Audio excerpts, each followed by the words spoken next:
at the same time, you just don't get any credit or respect in the league until you start winning, and that's just how it's going to go.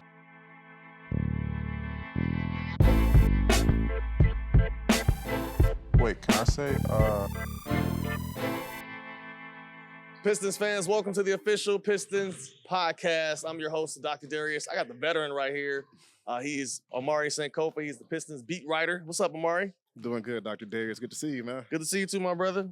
Hey, man, what's new? I could say it was new, but new GM, new coach. A lot of new Player additions to the roster. Yeah, what's new? Everything's new. Yeah, it's been a complete changeover this offseason, right? Yep. A lot of new faces in the building and the gym, and that probably adds to the excitement a little bit as well, right?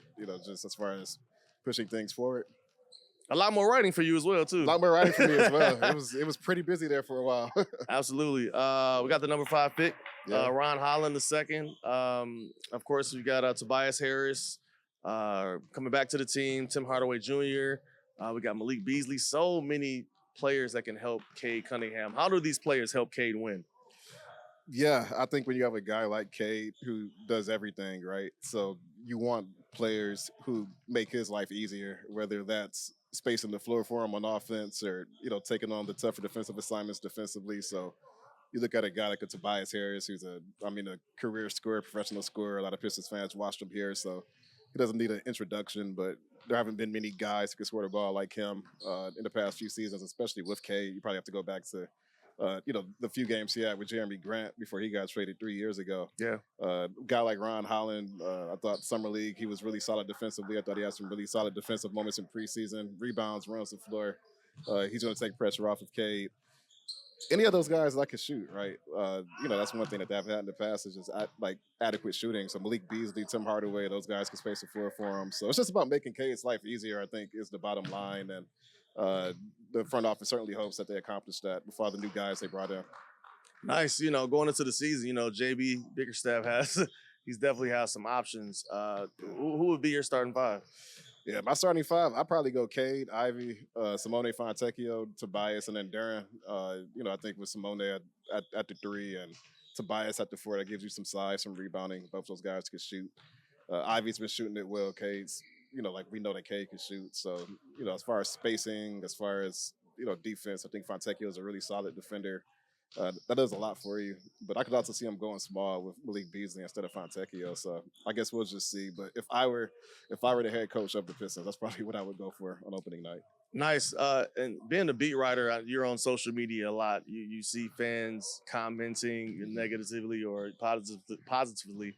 What are some of the comments you've been seeing recently from fans?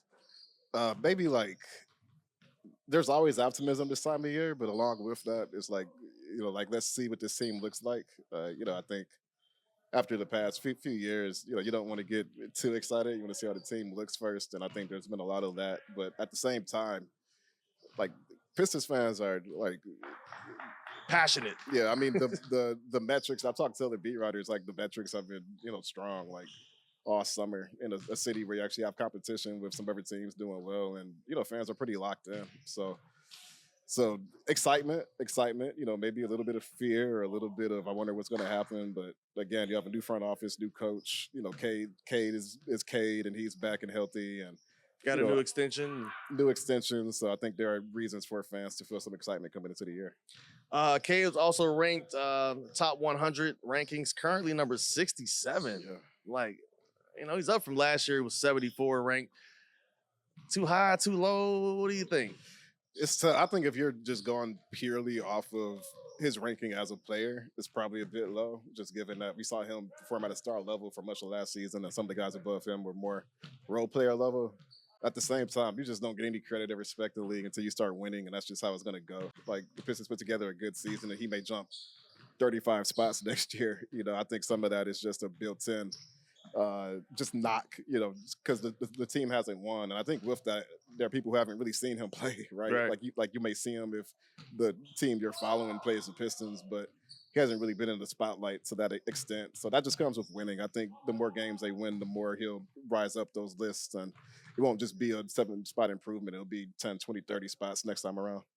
Yeah, you a little earlier, we got to, see how this thing plays out. What are some realistic expectations for fans? Because I know do you get time off? I mean, you're like basketball 24/7. Do you literally like? I know the season ends. Then there's, the hype of the draft, and you got to cover that, and you got to cover summer league. Like, bro, when did you get a chance to like rub your feet through the sand somewhere? Yeah, no, it's like 3 weeks. Like once you get past summer league, you get like a window, like a month-long window where it's still pretty quiet. And I try to cram all my vacation into like those few weeks. So that's pretty much it. It's like right when the Tigers are like winding down. It's like, you could finally step away and get away from it. But this offseason was different too, just because as soon as the season ended, you just kind of went immediately into, okay, like what's next for the squad, right? And they've kind of been in that mode for a while, like I don't know. The NBA offseason just gets busier and busier every year. Like I don't know too many beat writers who are getting more than a few weeks off during the offseason now. What do you think? We got 4 guys from Texas. We got 𝗙𝗢𝗟𝗟𝗪, we got Ron, we got Sasser, Darius. Yeah. Do we come up with a name for these guys? I mean, they're from Texas. They ride horses. We don't want to call them the 4 horsemen. Probably not the 4. No. I mean, that's kind of foreboding though. Like that could be a good one. The 4 horsemen. Or what about, because Ron is a old school guy. What about if they were a group? The Lone Stars. Ron and the highlights. The highlights. The highlights. The highlights. So Ron is the lead singer. Ron is the lead singer. And he's a Motown guy, so I wouldn't be shocked if he could sing. He is. Not mad at that.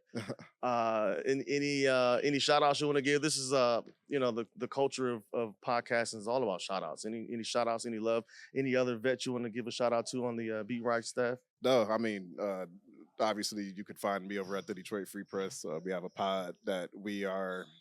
Man, this is either season 3 or 4. I'm trying to think of when we started exactly, but our first pod was like March 22. So yeah, it's coming up on 3 years. The Pistons Pulse. We're on Apple, we're on Spotify, and my podcast co-host Bryce Simon. You can follow him at Motor City Hoops. And yeah, and of course my work is at the Detroit Free Press. And follow me on Twitter at Omari Sankofa, and that's OMARI SANKOFA, exactly how it sounds. Great writer, beat writer. Like, you want to know anything about Pistons? Like, this guy does podcasts on the road, in the hotel room. If he's at a coffee shop, he's going to get it done. And we appreciate all your insight that you give us behind the scenes, Omari. Appreciate you, my brother. Thank you for having me, man. Next episode, we have the top 5 pick, Ron Holland II, right here on the Detroit Pistons official podcast.